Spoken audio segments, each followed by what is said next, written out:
सुप्रभात बच्चों। हिंदी जागृति पथ में आप लोगों का फिर स्वागत है।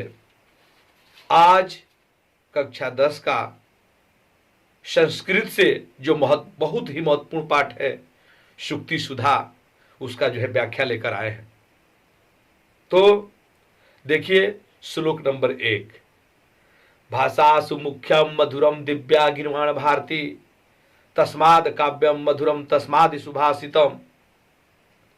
भाषासु मुख्यम, भाषाओं में मुख्य, मधुर और दिव्या माने होता है अलौकिक, गिर्वाण भारती माने संस्कृत। भाषाओं में मुख्य, मधुर और अलौकिक संस्कृत है। तस्मादि काव्यम, उसमें भी मधुर उसका काव्य है, और मधुरम तस्माद सुभाषितम, और उसमें भी मधुर सुंदर वचन है। श्लोक नंबर 2। पृथिव्या 3 रत्नानि जलमग्नम सुभाषितम मूढ़े पषाण खंडेषु रत्न संज्ञा विधीयते।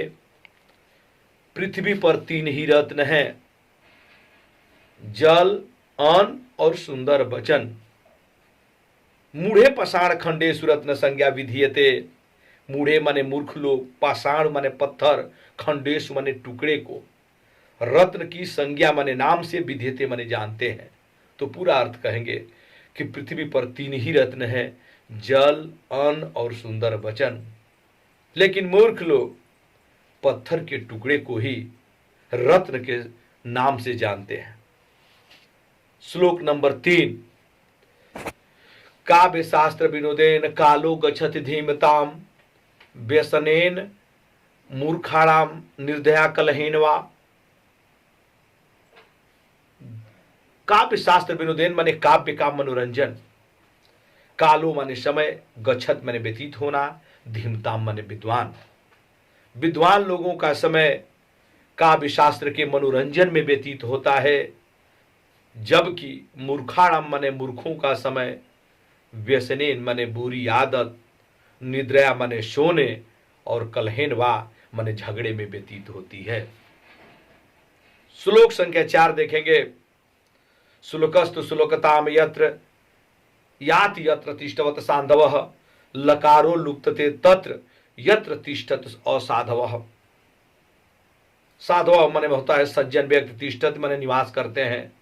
जहां पर सज्जन निवास करते हैं उनके लिए श्लोकस्तु माने होता है श्लोक, श्लोकताम माने होता है यश। यानी जहां पर सज्जन व्यक्ति होते हैं, चाहे जहां पर सज्जन व्यक्ति तिष्ठत माने निवास करते हैं, वहां पर श्लोक शब्द यश फैलाने वाला होता है। लेकिन जहां पर असाधव, जहां पर असज्जन लोग निवास करते हैं, उनके लिए श्लोक शब्द से लौ लकार लुप्त हो जाता है, अर्थात उनके लिए शोक बन जाता है, अर्थात दुख का कारण हो जाता है। अब देखेंगे श्लोक नंबर इसमें से 5 है।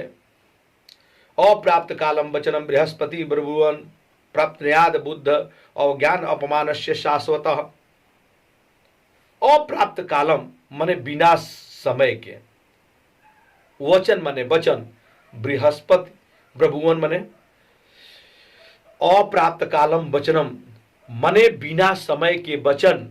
अगर देवताओं के गुरु बृहस्पति भी ब्रभुवन माने बोले, बिना समय के वचन अगर देवताओं के गुरु भी बोले, तो वो भी शाश्वत माने लगातार, बुद्धि माने बुद्धि, अपमान, अपमान और अवहेलना, अप्रत्याद माने होता है प्राप्त करना।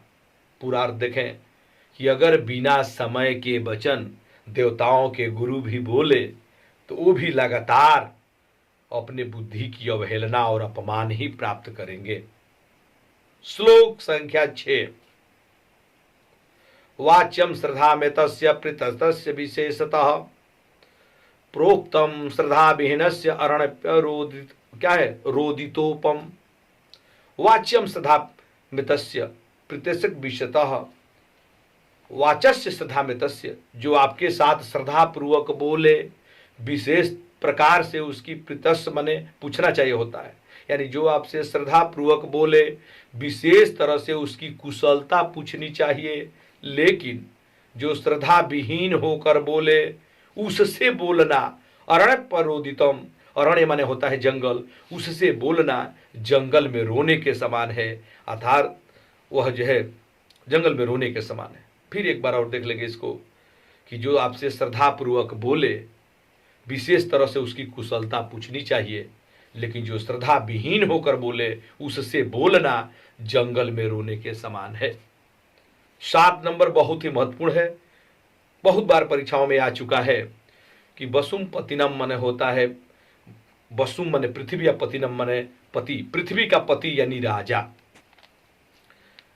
यह सरस्वती ऐसा धन है जिसको न तो राजा और न बलवान रिपुड़ा माने दुश्मन ही नियते माने छीन सकता है।